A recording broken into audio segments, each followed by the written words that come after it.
Relationship manager event મેનેજમેન્ટનું કામ કરતી યુવતીને સોશિયલ મીડિયા દ્વારા પ્રેમજાળમાં ફસાવી લગ્નની લાલચ આપી વેસુ વિસ્તારમાં આવેલી હોટલમાં તેની સાથે શારીરિક શોષણ કર્યું હતું.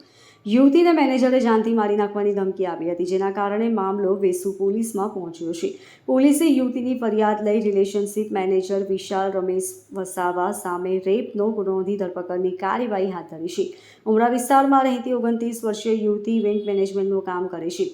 યુવતી ઇવેન્ટ મેનેજમેન્ટમાં કામ માટે સુરત આવી હતી. આ પહેલાં તેણીની સોશિયલ મીડિયાના ઇન્સ્ટાગ્રામ પર પ્રાઇવેટ કંપનીમાં રિલેશનશિપ મેનેજર સાથે મિત્રતા થઈ હતી.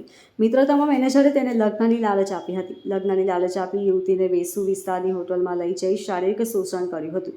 યુવતીને લગ્નના સપના બતાવી બાદમાં તડછોડી દીધી હતી. ઉપરથી તેને અપશબ્દો બોલી જાનથી મારી નાખવાની ધમકી આપી હતી, જેના કારણે મામલો પોલીસમાં પહોંચ્યો છે.